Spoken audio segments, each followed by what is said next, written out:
Hello, buddy. Welcome back. Today we're going to be doing another analysis of how to win at League of Legends while playing support. Earlier today, I made a tier list, the 6.21 tier list that a lot of people have really responded to and enjoyed quite a bit. And it's not just a tier list about what I think is the best and just a brief explanation about why.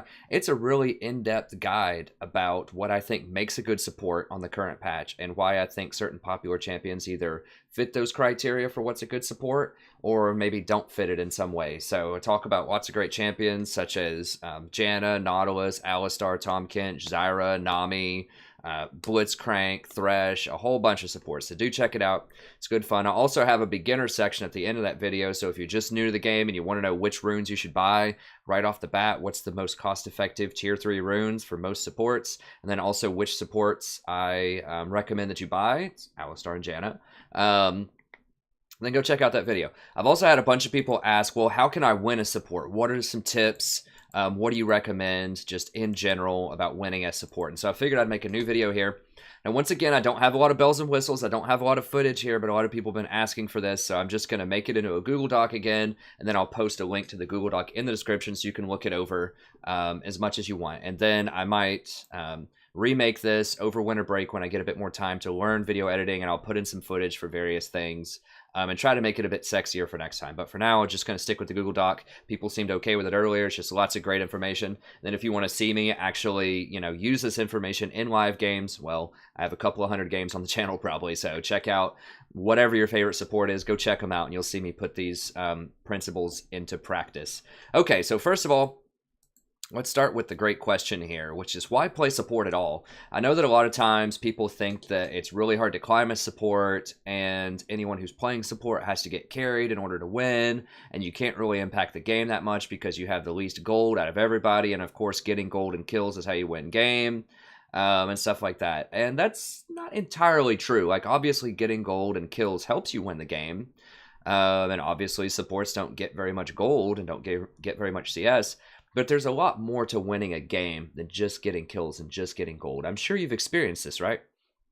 Especially if you play other roles as well. You're like, well, I was top lane. I went 5-0 in lane, but I lost the game because my teammates suck or whatever is what a lot of people will say. Or, I was whatever position I'm playing. I made a lot of good plays, but I lost the game. Solo queue's impossible. Teammates are bad. Right? That's the kind of rhetoric that everybody says. And even sometimes, I'll admit that it does happen, right? Where you do have bad teammates and it can feel really hard to win. But there are always ways to improve. There are always ways to get better. And more importantly, there are very specific things that support can do, such benefits of support that allow you to climb elo that you can't do from other roles. So support is actually quite powerful for gaining elo if you understand what you're doing and you understand how to win. So that's what I'm going to try to teach you in this video. So number one, why is support good? Okay, first of all, tactical flexibility. I think the support role has more tactical flexibility than any other role. What does that mean? That means you can play the greatest diversity of champion styles. So you can play a tank that has engage. You can play a tank that has peel. You can play a champion that has really high base values and doesn't need a lot of gold. Someone such as Zyra, someone such as Nautilus or Alistar. You can play AP damage, such as Zyra. So let's say your team's playing all AD, you need AP, you can play AP. You can play peel, you can play tanks, you can play engage, you can play disengage. You can do all sorts of different things that really can serve as the backbone for your composition. So because of this, I'll talk about this in a second when we talk about understanding compositions. You want to try to trade for lower picks because you're going to be able to make really smart decisions about your team composition and what you need to do to win. So if you're a good critical thinker, if you're a good strategist, support's going to be the perfect role for you. Another benefit of playing support, you only have to master one role. So virtually every other position, you're going to have to learn 2 roles. So if you want to play ADC, you also have to know how to jungle or top lane. You want to play mid lane, you also have to be able to play top lane. So with virtually every other role, you're going to have to learn how to play 2 different positions. And that means twice as much practice is required to master those, right? And let's say that you play mid all the time, and let's say you get mid 60% of the time, and then you get top 40% of the time. Well, you're not playing top nearly as much as you play mid, so you're probably going to be a lot worse at top than you are at mid because you don't get to practice it as much. So that's something support doesn't have to mess with. You're going to get support virtually every single game, and if you don't get support, it's happened so infrequently, you can just dodge. Just use your 3-point dodge for the day if you want, or just play something that's really simple, that's like a press R champion like Malphite top, or something like that, where it's not going to matter if you're behind, you can still be relevant in team fights. So, that's one really awesome thing, is that you just have to master one role and not two roles, because you're always going to get support the vast majority of the time in solo queue. Okay, another benefit, you get to protect key objectives. So when you play support, you're responsible directly for 40% of the people on your team. That's yourself and the AD carry. No other lane is responsible for more than 20%, at least not in the laning phase. So right away, your decisions are impacting much more of the game than other lanes.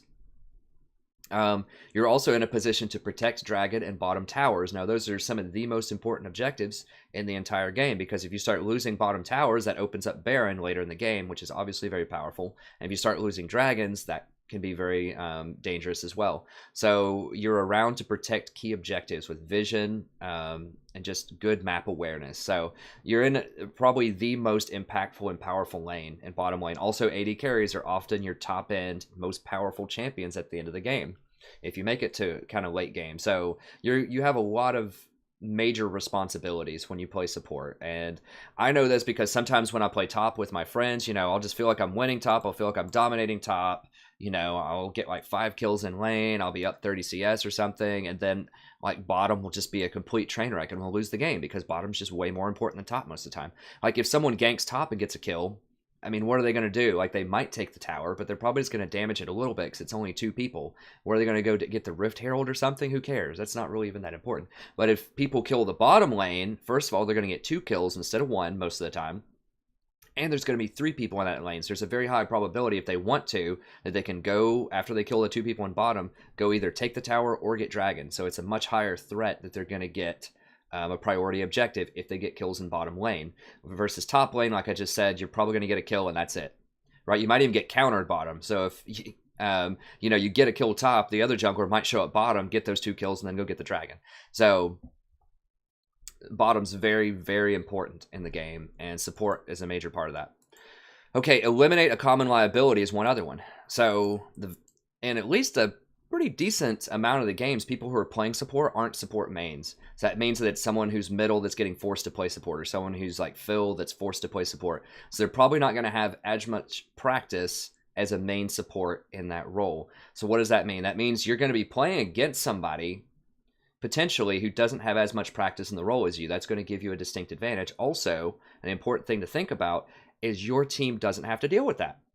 So if you've played any other role other than support, you'll notice that sometimes people cry a lot when they get to the support. They're like, please, I got support, let me play mid. I'm mostly main mid. And then if they don't get whatever real role they want, then they're just, a lot of times they'll troll. So they'll just play some stupid supporter. They won't be very good with it.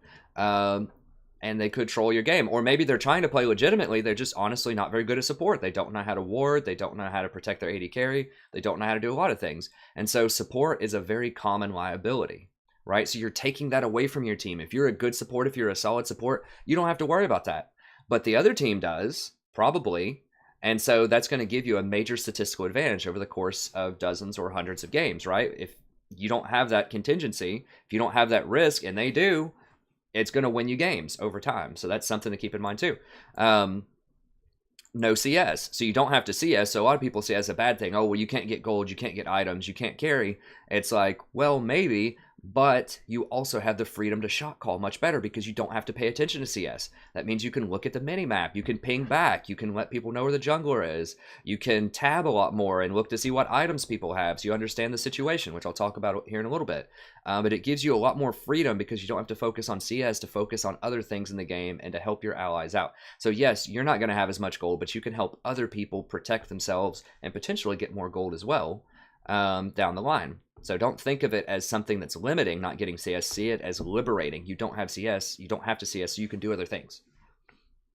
Vision control. So you're the one that controls the vast majority of the vision in the game, and it's a huge deal. Like being able to spot the jungler, being able to protect objectives, being able to spot people when they roam is very important because not only could you potentially stop a gank in your lane by spotting the jungler with a good ward, but that alerts the top lane that the enemy jungler is down in the bottoms. That means they can go aggressive in the top lane. So don't think of it as just preventing kills in your lane, which it can do. It can also enable kills in other spots on the map because we have information about the jungler. So it's not just defensive for wards, it's also very offensive.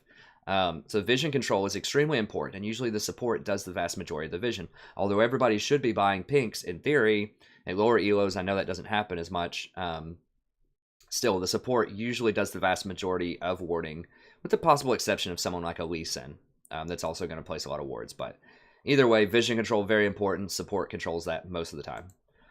Also, and finally, you have many opportunities to roam. So other lanes can roam also. You know, mid lane can roam, top can roam, jungler obviously is roaming the whole game, but supports can roam too because they don't have to risk anything. They don't lose CS. So, you know, you want to be careful that you don't leave your AD carry too high and dry most of the time. But, you know, if you want to follow your jungler and make a stop middle and try to make a play, you have the freedom to do that. A lot of other lanes like top lane or the ADC can't do that. AD carry can't roam that easily usually, neither can the top lane. So, and sometimes the mid lane can't, depending on the situation. So you really have almost as much flexibility as the jungler in terms of roaming. Not quite, but it's close. So that's going to enable you to make a lot of plays and potentially win games that way. Okay, so that's just 7 reasons that are pretty unique to the support role that give you very clear advantages in solo queue. Okay, so how do you win? I tried to break this down into 5 steps as much as I possibly could, and I'm just going to go through it pretty quickly. If you want to hear more about these steps, just let me know in the comments. I could make a video about each one of these probably. Once again, I'll try to get some footage once I get video editing mastered a little bit more, but I'm just going to go through these relatively quickly here. Okay, so step number 1, understand compositions. So do your best to kind of study up, watch some of my videos. I explain this type of stuff when I do champion select, especially on the streams. But understand compositions. Know, okay, this composition, like we have a Kennen and an Amumu and an MF on the team. So we're looking for a team fight. So I need to pick a support that's going to be able to lock people down and potentially, you know, maximize the effect of all that AoE damage that we have. Or we have split pushers, like we have a Trendamir who's going to want to push tops. That means I need disengage because the 4 people are going to have to not get into a fight in the middle lane while the Trendamir splits top. And so I need someone that can help get people out of trouble, because the problem with split pushers is a lot of time the other team will group as 5 and engage on your 4 people while the split pusher's doing something else, right? You all know what I'm talking about. So that means that you need to pick a disengaged champion, someone that can knock people away, like Janna, Tom Kench can save people, things like that. So just being aware, just try to identify, okay, is this a split push comp? Is this an assassin comp? Is this a team fighting comp? Is this comp really good at taking towers? Is this an early game comp? Is this a late game comp? Like, it takes practice to understand like what's going on, but just think carefully about what each champion on your team is trying to do, and then think very carefully about what the enemy champion is trying to do, and ideally try to pick something that's going to help your team while hurting the enemy team as much as possible. So if they have a lot of assassins and you have a Caitlyn on your team, Janna's an excellent pick because Janna scales very well with Caitlyn for reasons I describe all the time in the Janna videos, and she's very good against assassins because she can blow people back, shield, and heal people through a lot of damage. That's just a really simple pick. Or let's say you have a lot of assassins, then someone like a Nautilus is going to be awesome because you have a lot of CC. You can engage on them with your ultimate. You can hook people where they get blown up, where they get blown up. And so you need a lot of CC for that, and the assassins will do the rest. So just think carefully. Or if the enemy team has like a Morgana or a Lux, or they have the Nautilus or something, they're going to want to engage on you, or a Vi. So think about getting Tom Kench because it can save people from that hard engage. So just think carefully about what their team's trying to do, what your team's trying to do, and make an appropriate pick. Now, similar, understand the limitations of the intel that you have, the intelligence that you have on the team. So know what you don't know, right? Recognize that. So let's say your first pick, you know absolutely nothing about either team. You should be thinking, okay, I can't pick a lot of champions here because I don't have any information. So I have to pick champions that are safe and are decent into almost all situations. So I have to stick with S-class champions. So it means I have to pick Janna, Alistar, Tom Kench, or Nautilus. And then just do the best that you can based on the information. If I know absolutely nothing about either team, I pick Janna. But let's say that we have like a Yasuo who wants to pick 4th pick. Let's say they're previewing that they want to play Yasuo. Then I might consider an Alistar because Alistar is good into most compositions, and he's a good combination with Yasuo because you can knock people up in the air very easily for Yasuo to combo them. So that's just a small example about, you know, Understand your limitations. Do not pick Zyra first pick when you don't know anything about their composition. She can get very easily countered. Same thing with Leona, Nami, Sona. A bunch of champions can get countered pretty easily if you're first or second pick. So even though Zyra might be your favorite, even though Nami might be your favorite, if you're being honest with yourself and you're trying to gain a lot of elo, just think, I probably can't play those champions early because what happens if they pick a counter pick to me, right? Nami might be okay, depending on various factors, but for the most part, I'd stick with the S-class champions that I describe in this video. So pick for the highest success rate. Watch that video if you haven't watched it already. I describe why certain champions are good in certain situations. It's pretty lengthy and it's pretty detailed, so it should give you all the information you ever want to need about why certain champions are successful in the current meta and probably even in most future metas as well. Okay, so understand compositions, pick appropriately, try to trade for lower picks. So if you're first pick and you don't have any intel, if someone on your team, let's say they just always like to play Lee Sin no matter what, and their fifth pick, just say, hey, can I pick Lee Sin for you so that I can try to counterpick their lanes or try to counterpick their composition. And a lot of people, if they just have a favorite champion they want to play, they'll say, sure. And so that way he gets his Lee Sin early.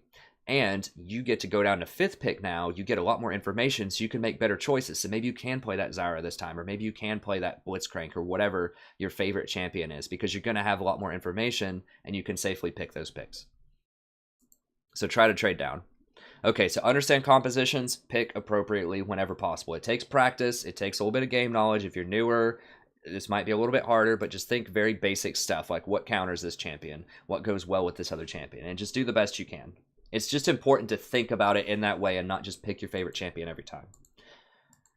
Okay, or even pick your best champion blind into certain compositions. I mean, you might have a 70% win rate with Zyra, but that might, over 10 games, but that might be just because that's a low sample size and you just happen to get very good matchups there, right? So maybe they just never picked an assassin into Zyra, and so you're like, oh man, I win with Zyra all the time.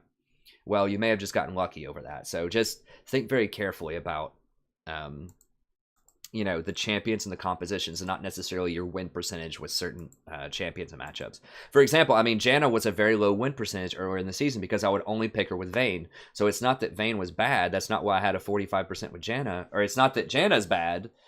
It's rather that Vayne was bad, and Vayne still is pretty bad. So the fact that I was only playing Janna when I could pair it up with Vayne, because there were other stronger picks like Alistar and Tahm Kench earlier in the season for most other compositions, the fact that I was only playing Janna with Vayne artificially lowered her percentage a lot. Whereas recently, when things like Caitlyn and Jinx have come back into play, I'm playing Janna with them a lot, and my win percentage, shot back up to 55 or 56% at one point. So, don't pay too much attention to win percentage. Just think about compositions and what's good in certain compositions.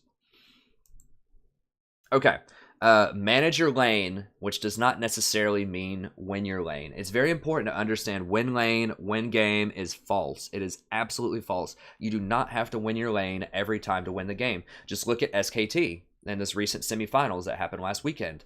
They very rarely won their lane, and I guess I'll go ahead and spoil it. They won a lot of games. So they would play things like Poppy in lane, which just got dominated by Jace. It happened multiple games where Poppy was down, like 30 or 40 CS in lane, sometimes multiple kills, and she would come back and be super powerful in the late game. It's because Jace is very good early, but he starts falling off a lot for the late game. So if you can't close the game out against Jace and your Poppy, or you can't close the game out against Poppy and your Jace, rather, you're going to be in trouble later in the game. And so keep that in mind, that just because you lose lane does not mean you're going to lose the game. Okay, now obviously you want to try not to pick super losing matchups as much as possible. Like, don't pick Vayne into Caitlyn. That's awful. Like, try not to do that. But at the same time, just understand that sometimes you can win even if you don't win the game. Janna's a perfect example of that, right? So Janna is not going to get a lot of kills in lane. She's not going to do a lot of damage. She's not going to force people out of lane. But as soon as you start hitting higher levels and you can start roaming, you can do a lot of very powerful things with Jan. I'm not going to go into that to details now. Go look at the tier video, but she's a perfect example of a super powerful support that doesn't win lane a lot of the time in terms of killing people or forcing opponents out of lane.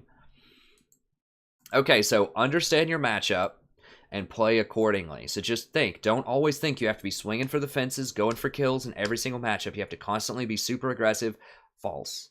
Some champions, yes. If you're Zyra, you should be swinging for the fences, super aggressive, try to kill people a lot. If you're Nami or Sona, you should be poking, trying to get as much poke in as you can. But other champions like Tahm Kench, Nautilus, Janna, a lot of these S-class champions, you don't have to go all in lane because they're going to do very well in the mid game. They could outscale the other team. So they might have a good example of this, for example, is let's say you are Nautilus and they pick Nami, right? You're going to lose like levels 1 to 5 because they have a heal and you don't have a heal. So they're just going to come up and keep harassing you, and you can't really hook into them to engage and fight because they're going to heal and trade a lot more damage onto you than you're going to deal to them. So you're just going to have to chill and just take it, you know, for the first 5 levels. Do the best you can. But your AD carry is probably going to fall behind a little bit in CS, and you're just not going to be able to fight for the first few levels unless the jungler comes. So just keep that in mind. Don't get too frustrated if you fall a little bit behind. Just think, okay, when is my power spike? When am I going to get powerful? I'm Nautilus. As soon as I hit level 6, I'm going to let the jungler know or whatever. I'm going to let my AD carry know. I'm going to ult this Sona, and I'm going to hook her, and then we're going to kill her and blow her up. So just start thinking about, when am I going to be powerful? When is my AD carry going to be powerful? And when can I make the appropriate move? That's going to fall under understand the situation, which I'll explain here in a second. But just manage your lane. Know what you're doing in your lane. Just say, okay, we're going to lose this lane, or okay, we should be pressuring. We can dominate this lane, and try to just do the best you can. So it's okay if you don't get kills in lane. It's okay if your AD carry falls behind in CS in lane. Just do the best you can. So don't take bad trades. That's what I was just talking about. If they have a heal on their team, they have a Sona, they have a Bard, they have a Nami, something like that, don't fight them. Unless you're going to all in and kill them, or a Soraka, certainly. Don't fight them. Just don't. There's nothing that says that you have to fight them. Right? So if they have a heal and you don't have a heal, unless you're going all in and you think you can actually kill them, like if you're a Leona and you're going all in on a Sona with Ignite, and you have a Lucian on your team, sure, engage. You can probably get some kills. But don't think that you have to do that, right? So, especially a lot of those S-class champions I just mentioned, you don't have to go all in and take bad trades early because you're going to be powerful later. Okay, next, pay attention to the creeps. Do not fight in creeps. I'm going to repeat that. Do not fight in the creeps. They do a lot of damage early on. So, a common, mistake that people make is, let's say that the enemy is pushing into you, right? And let's say they have 2 creep waves built up and they're just about to get to your tower, and your jungler decides to come in for a gank because your jungler's thinking, okay, they're pushed up, so I can come around behind them and get a gank. But they don't notice, oh my god, there's like 15 CS right there. And so you try to run through it and fight the enemy with your jungler because you want to back up your jungler, and then you have 15 creeps hitting you. And then before you know it, the enemy only has to hit you with like 1 or 2 spells and you're dead because the creeps did half of your health and damage. That's a very common mistake that people make, is they'll think, oh, the creeps don't matter. They're just these little things. I can just run right through them and go fight the enemy if the jungler is here or whatever. No, you can't. You're going to die. So also, if you're a jungler or you have a jungler friend that gets frustrated with why people don't follow up when they're ganking and there's a huge creep wave, well, it's because they're going to die if they do it. Also, if you go chase these people down the lane to go try to kill them, you're going to miss. Your AD carry is going to miss 6 or 7 creeps at the tower if it's pushed all the way in, and that's almost as much gold as getting a kill or an assist. So don't fight in the creeps. Second, prep creeps for the AD carry when you're pushing or at your own tower. So that means help your AD carry out. They shouldn't be the only ones hitting the creep. If you're trying to push early to get to level 2, or you just want to push them into their tower to keep them off of you, hit the creeps. Like, don't last hit. Don't make it hard for your AD carry to last hit. So don't hit something if it has like 30% health or whatever. Like, don't mess your AD carry up. Don't throw them out of rhythm, but prep them. If there's a tower shot going towards one of those ranged minions, and your AD carry is not going to be able to hit it with 1 hit, you hit it with 1 hit, and then they follow up. So just prep it for them. If you're trying to push in to the tower because you want to go back and get some items, use all of your abilities on the creep wave. Push it in. So just always help your AD carry out with the creeping. Either help them push if you want to push, or help them last hit under tower if you want to last hit under tower. Just be careful. Think carefully about whether you want to push your wave into their tower or whether you want them to push into you. Because if you push into their tower, then they're going to miss creeps under the tower probably, but you're opening yourself up to be vulnerable to the jungler if they come and gank you. Whereas if they push into your tower, then you might miss a couple of creeps under tower, but they're going to be vulnerable to your jungler. If you have a hook champion like a Nautilus, they're going to be more vulnerable to your hooks as well, because if you hook them under your own tower, it's going to be almost a guaranteed kill, or at least a flash. So just think carefully. Don't mindlessly push, and don't just sit back and never push. Think carefully about, do I want to push this or not? Okay, so that's what I just described right there. Always push the creeps in the tower before you back. This is just good for a ton of reasons. It's going to make sure that the enemy misses creeps, but it's also going to make sure they can't freeze the lane against you, because the creeps are going to bounce back off roughly to the middle of the lane. So you always want to make sure you push in. So just because the enemy backs, you don't have to back immediately. Push it in and then back most of the time. Don't stay around for too long. That's really important as well. So if your AD carry is like, oh man, I just need 100 more gold for this BF sword or whatever, and the enemy has already backed for 30 seconds and they're about to come back in a lane, you need to leave. You need to go buy something. I know it sucks not being able to get your first back, your BF, or maybe you as the support can't get your sight stone or something, but because you're 100 gold short and you're going to have to go for boots and a ruby crystal or something. But it's very important to keep up in power level with the enemy lane, because what will happen is your AD carry sticks around, let's say, tries to get that 100 extra gold for the BF. Well, when are they going to go get that?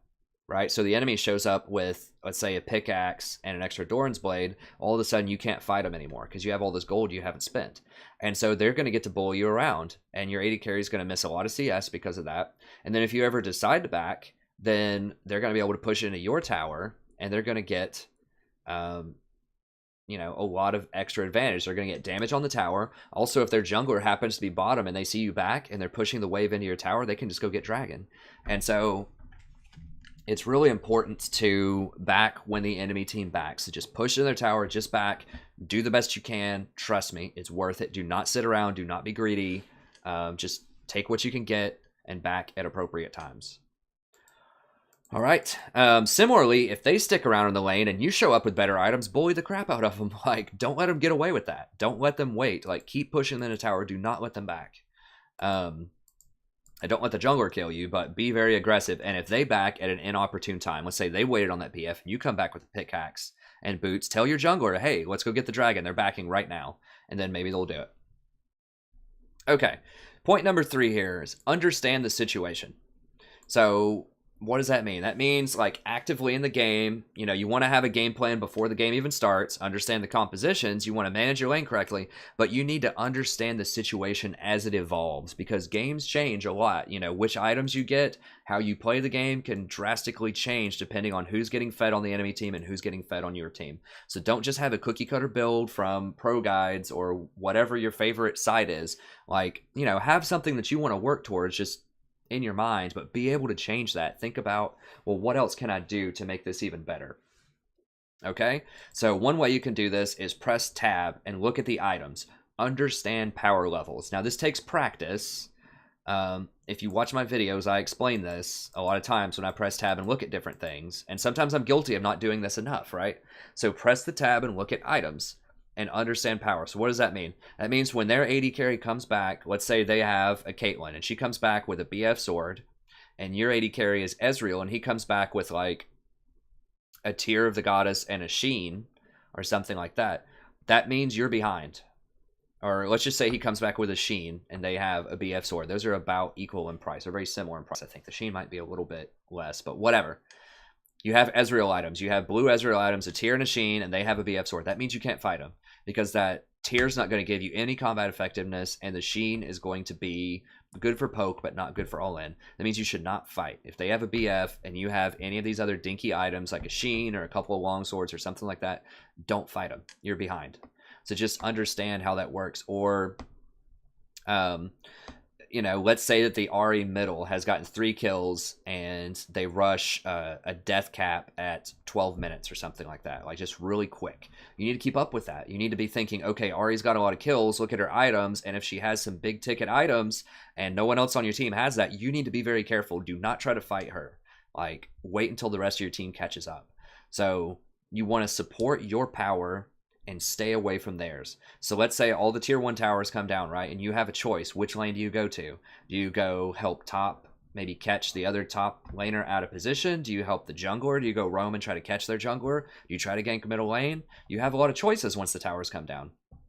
So stay with your power, stay away from their power. So that means if your mid laner is like 5-0 or something, go pressure middle. Like, go try to gank for middle, go try to get that tower down to open it up and let their middle, like, or let your middle go roam. Go follow your power. Your jungler super fed, go follow them around in the enemy jungle rather, and go make plays, go get kills. Your AD carry super fed, get your AD carry to move around the map and start taking more towers.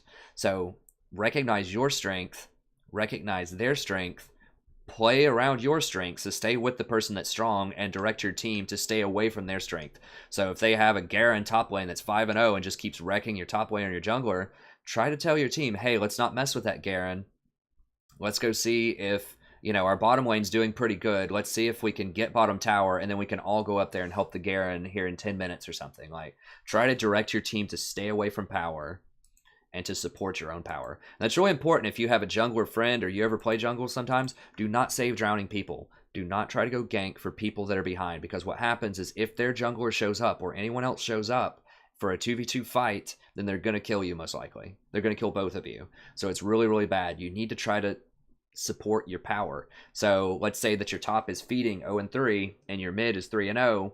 You need to go middle. Like, you need to help your middle get stronger. Also, if you keep ganking the same person, so let's say your mid is 3-0 and their mid is 0-3, if you keep ganking that person, then it causes tremendous psychological damage to the other team. So that person's going to lose confidence, and most likely, if they die too much, then their enemy team's going to start raging at them. They might rage back. Someone might quit the game or just not be playing as well because they're in this fragile psychological state. So if you keep ganking the same lane, even though technically it's worth less gold, over time it's worth a lot more, because you're going to get position, you're going to get psychological advantage, and that's just what you want to do. Play to your strength. Don't play around your weakness, play around your strength. Okay, now another thing to keep in mind when you're understanding the situation is pay attention to the enemy jungler and think from the jungler's point of view. Try to get in the enemy jungler's head. So think, where is this person going to go? Are they going to gank top lane? Is top lane pushing really hard and they're going to try to wrap around behind them? Are we pushing really hard as bottom lane? If we're pushing really hard and the other lanes are getting pushed in, so let's say your middle's getting pushed in, your top lane's getting pushed in, and you're the only lane that's pushing up past the midpoint of the river, that's a very big target on your head. That means the jungler is probably going to come for you because he can't gank the other lanes. Or let's say that the other lanes are very mobile. So let's say that someone on your team has an Ahri middle that's level 6, and let's say that the other player on your team top lane is something like a Gnar that can jump away really easily. And let's say that your bottom lane, however, is you, and let's say you're playing Leona and your partner is Jinx. So you have no escapes, you're pushed up, and the jungler can't gank the middle lane because Ahri's going to get away, and they can't gank the top lane because Gnar's going to get away. They're going to go for you. So just think about that. Just say, if I was the jungler, where would I be right now? Who would I gank? Who looks very vulnerable? So keep that in mind. Give them credit. They're probably going to make the smart play 9 out of 10 times, right? Like, they're going to recognize who's weak and go for him. Not always, but you want to give them the benefit of the doubt here. If you know someone's going to be weak, so let's say your mid laner is really weak. So let's say that you have a Syndra and they have like an Annie and a Lee Sin jungler. So they're going to try to pounce on that Syndra at level 6. If you can get a ward down around the river just to try to help give vision for that Syndra so she doesn't get killed at level 6, then that can help tremendously if she sees that Lee's coming. So try to do the best you can. If you recognize someone who's vulnerable, go ward for him. Try to help him out. It's not always possible, right? Like, you may not be able to leave your lane to go do that, but just think, can I do that? Is that something I can do to help out? And also, think, like I said, just carefully, where's their jungler going to be? So let's say that a gank goes down top lane. Let's say that your laner goes up there, kills the top lane. It's like a 15-second fight, and their jungler doesn't show up. Well, guess where their jungler probably is? If they didn't try to make a play on top lane to help somebody out, there's a very high probability they're on the bottom side of the map. So that means you need to be careful because their jungler didn't show up. Whereas on the flip side, if their jungler shows up there, you can be more aggressive because you just saw them on the map. So just think carefully about where's the jungler, what are they going to do? And direct your team to play around the jungler. So for example, if top lane is pushing up a lot and you just know the jungler is probably going to gank top, then tell your own jungler, hey, I think they might gank top. I see you're down here near Gromp. Let's get ready to get Dragon or something like that. Or if you see them top, then ping the dragon and go for it quickly. Okay, I mentioned this earlier, but just know the strengths of your team and play accordingly. Know, and this takes practice too, but just know when your team is strong and try to leverage that. So if you have a bunch of AoE ultimates, let's say you have Rumble, Kennen, and your Zyra, that's very, very powerful when all of you hit level 6. You can go fight dragons really easily, or you can go try to get a team fight in the bottom lane with teleports or something like that. So know the strengths of your team. On the flip side, if your team is very weak early on and they need to scale, so let's say you have a Ryze on your team and Ezreal on your team and something else that needs to scale, don't fight them. Try to avoid them. Let's say that you have like a split push on your team like Trendamere. Like, try to play around that. Try to help him split push. Just understand what the strengths of your team are and try to play around those strengths as much as you possibly can. Another thing, recognize when you're ahead and when you're behind and change your play accordingly. So if you're really far behind in a game, let's say you're back 10 kills, you can't keep engaging as Leona because you're just going to keep dying. You're going to have to wait. That's why I recommend champions that are very good when you're ahead and when you're behind. But just recognize, hey, we just died twice in lane trying to fight these people 2v2 bottom. Maybe we shouldn't fight them again. So there's no shame in admitting you're behind. That's smart. So just know that you're behind. Just say, look, tell your AD carry, look, I don't think we can fight them anymore. They're up an item. Let's just wait until the jungler comes down and helps us in a little bit, or let's just wait for team fights. Just play to what's happening in the game, and there's no shame in being behind. You want to recognize it and try to do the best that you can to get back into the game. So the first step is recognizing when you're ahead or when you're behind. On the flip side, if you're ahead, don't let them sit there and farm for free. Let's say you just got 2 or 3 kills. Don't just sit there and farm with them bottom lane. Get up in their face and pressure them. Just say, you know what, you're not getting any more farm. You're gonna fight us.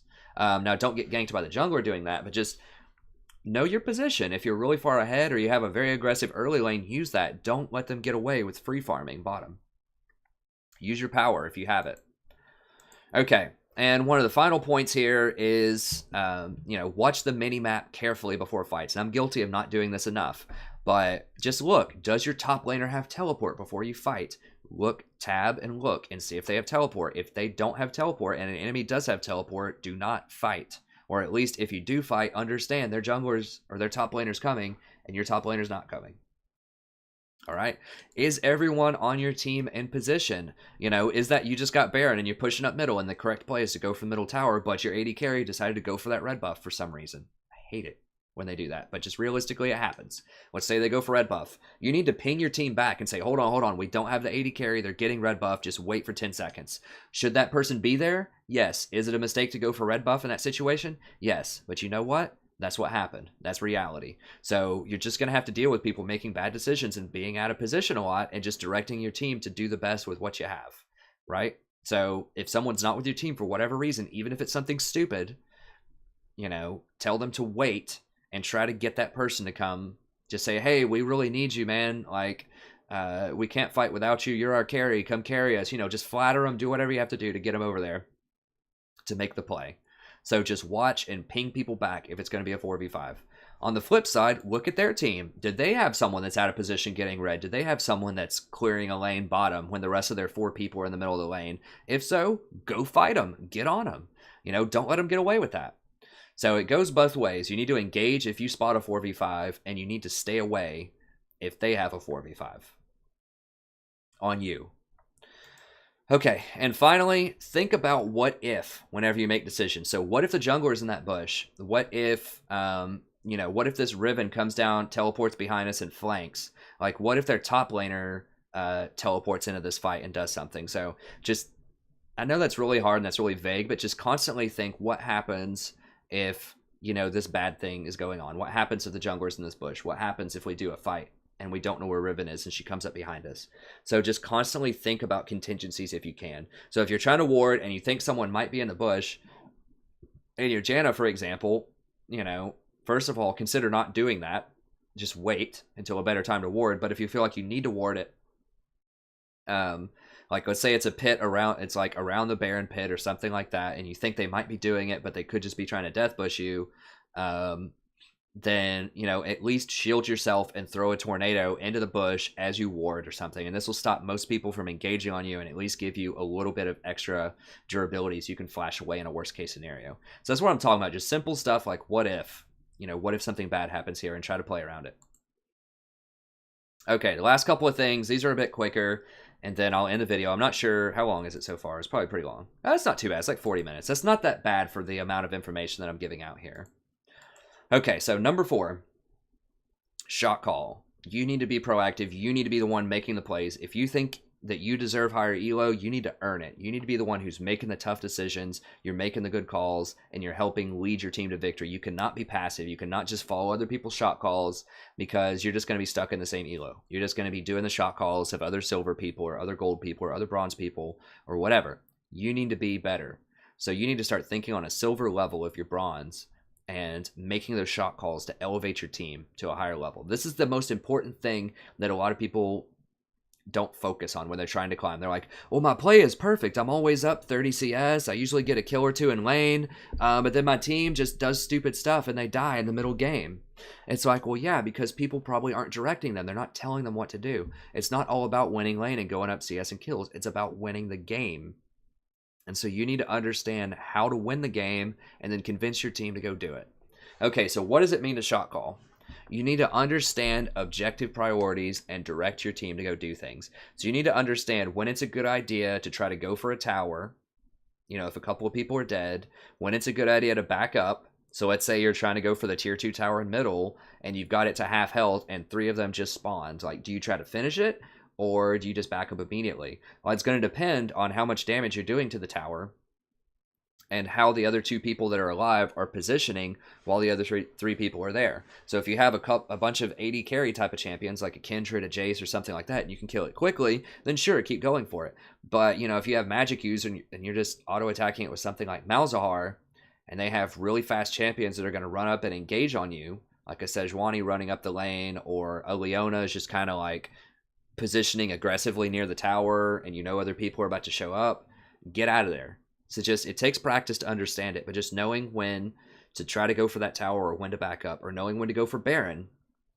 So let's say that you just killed somebody and someone on your team pings Baron and wants to do it, but let's say their jungler is still up and their jungler is a Lee Sin who can smite very well and steal Baron with his Q, or they have something like a Cannon and an MF on their team, and if you go in that little Baron pit, they're just going to AoE the crap out of you.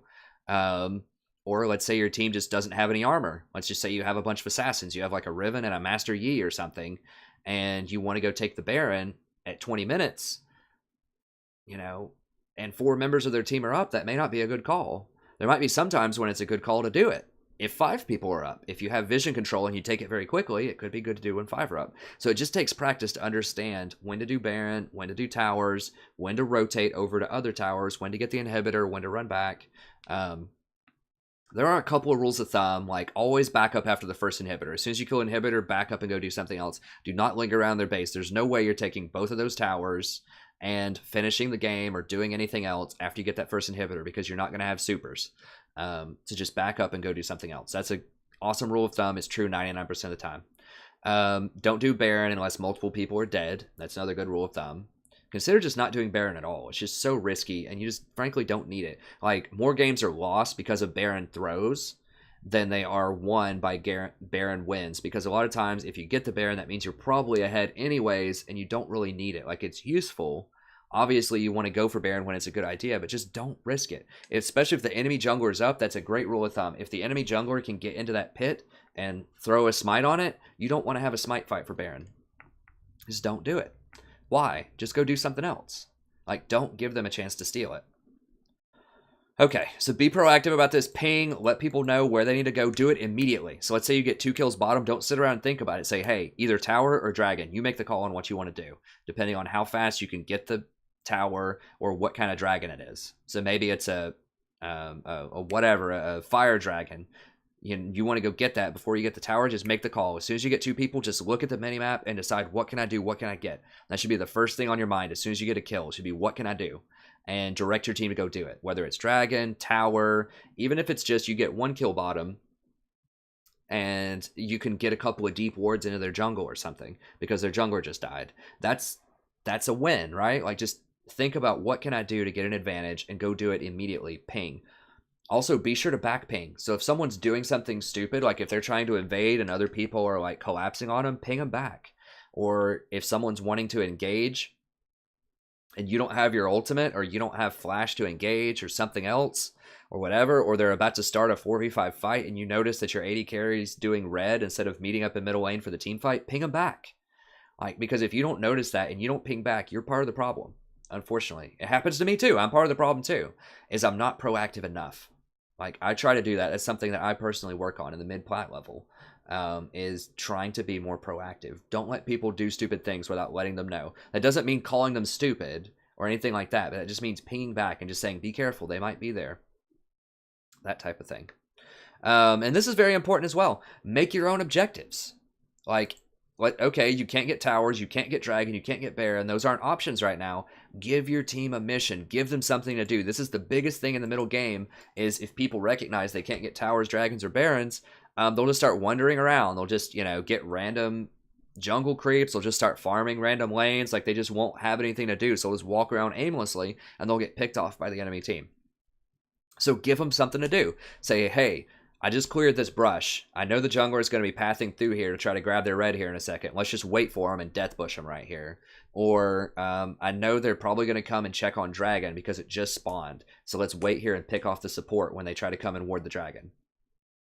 Or, hey, I know the jungler is about to try to invade me and get this blue right now. So let's go counter gank them and make this happen. Or, hey, their bottom lane is pushing up really, really far. They're past the river. We have wards on Baron. They're not going to take it. We see the other two people just hanging out at the mid tower. Let's go get that person bottom.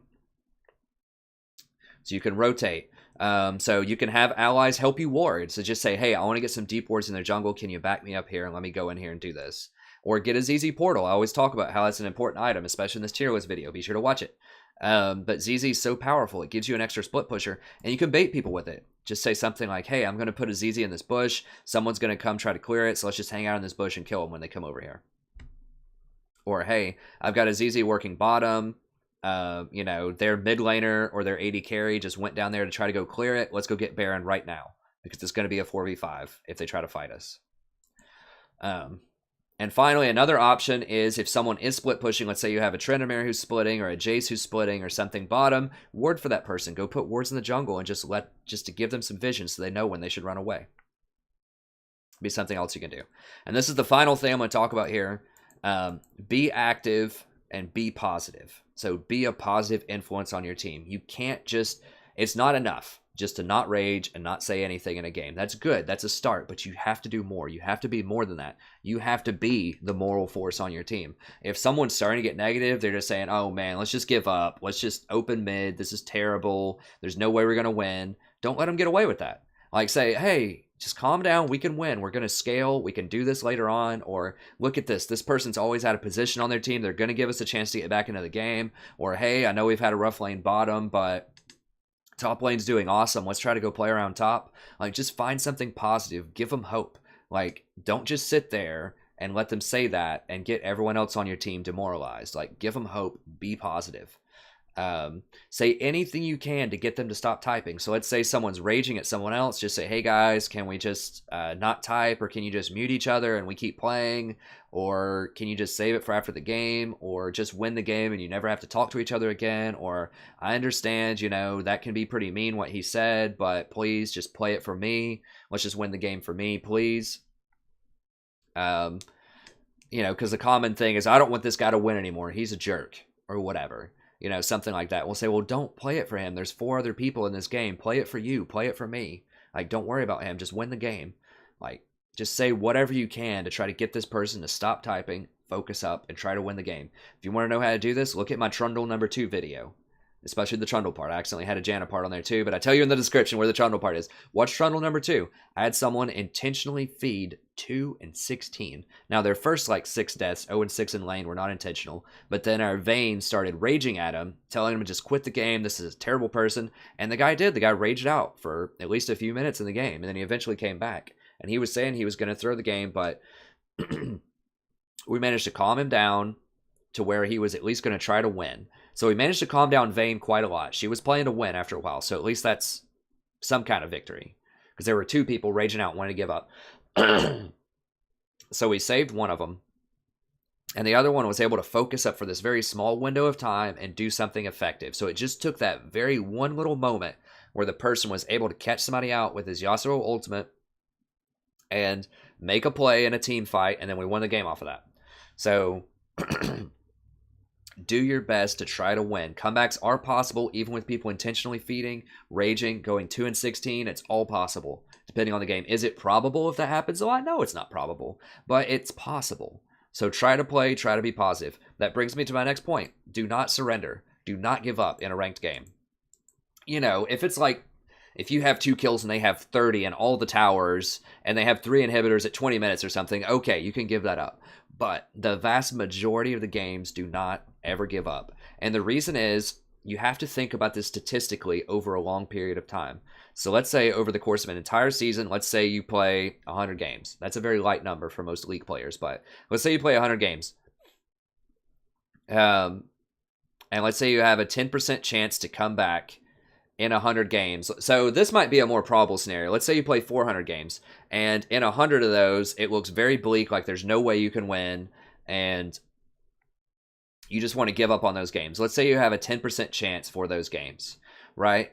But if you play all of those games out and you win 10% of those 100 games, that's 10 extra games that you're going to win over the course of a season. That's an extra 2 divisions. That could be the difference between getting gold or getting plat or even getting diamond or getting silver. Whatever your goal is, 2 extra divisions is pretty dang nice. So if you just play those games that you think are low probability, but you play enough of them, you're going to get free wins.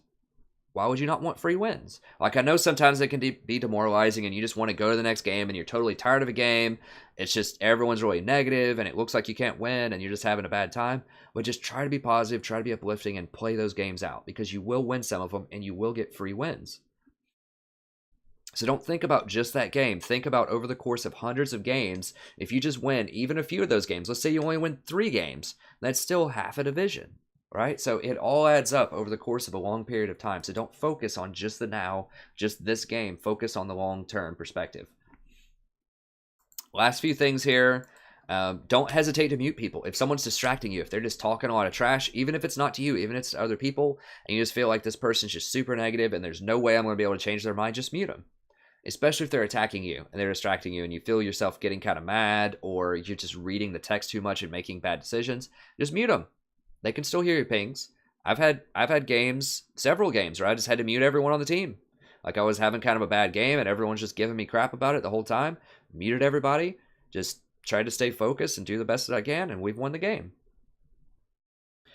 Similarly, take a break for 15 minutes if you lose 2 losses in a row. So you're going to get frustrated. Everyone's only human. You know, even though you may not feel that frustrated, after 2 losses, you're going to start getting a little bit negative in the back of your mind, even if you're not realizing it. At least I know this is true for me. So it's important just to take 15 minutes, go for a walk, do some homework, watch a funny YouTube video, go pet your cat, whatever you want to do, or your dog for 15 minutes, go do it. But just take a small break. All right? And finally, if you find yourself just getting super frustrated and there's no way around it, that's just how it is. Talk to your screen, do not type. So just say, man, you're an idiot to your screen. Why is this person making these stupid decisions? But do not type it. Like, sometimes I'll say it to you as the viewers. I try to stay as positive as possible, but sometimes I get frustrated. But you'll notice I very rarely type to people. Sometimes I do it, and I shouldn't ever do it. Sometimes I type, but it's very, very rare. Usually if I'm super frustrated, I'll just say something to the viewers. And I try not to do that as much as possible as well. So just try to stay positive. But if you feel yourself, your frustration just boiling over, say it to the screen, don't type it. Okay, so I think that's it. So 5 relatively easy steps, like easy to understand, difficult to master, but this is how you win as support. This is how you win a lot of games. Not just support, but with any lane. But I think support is in a really good position to do these things, like to shot call and to check tabs and understand the situation and to support people that are doing well and stay away from people that are doing poorly, that type of thing. So you've got your reasons, just understand compositions, manage your lane, understand the situation of the game as it evolves over time. Shot call, be the leader that your team needs, and be active and positive as much as you possibly can in a game. Okay, so that's going to be it. I realize this has been a bit of a long video. Was it like an hour or something? It's close to an hour. So it's a bit on the long side, but I really wanted to go into just as much detail as I possibly could to try to help you win your game. Because other streams, other YouTubers will talk about some of this, but I don't think that they have it all in one video like this, and they don't compile it into a list for how you can actually win. And so I think a lot of these pro players, or even high diamond players, like they know these things, they do these things, but they don't spell it out and explain it to viewers a lot of the time. And so I tried to spell it out and be as explicit as I possibly could about how to win. And you notice none of these conditions involve gold. So it doesn't matter how much gold you have. It doesn't matter how many kills you have. It doesn't matter what your KDA is. You can do this in every game from any position, any role, but it's particularly good from the support role for these reasons that I described right here.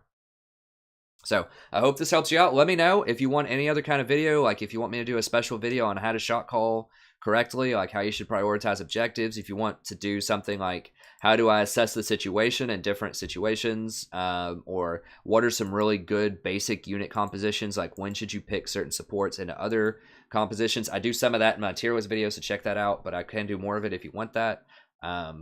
Just let me know, and I'm more than happy to make more videos like this, and in the future I'll try to add in some graphics and some gameplay footage and stuff like that to go along with it. But that's going to be it for now. Thank you very much for watching. I hope you enjoyed it, and have a wonderful evening. I'll see you next time.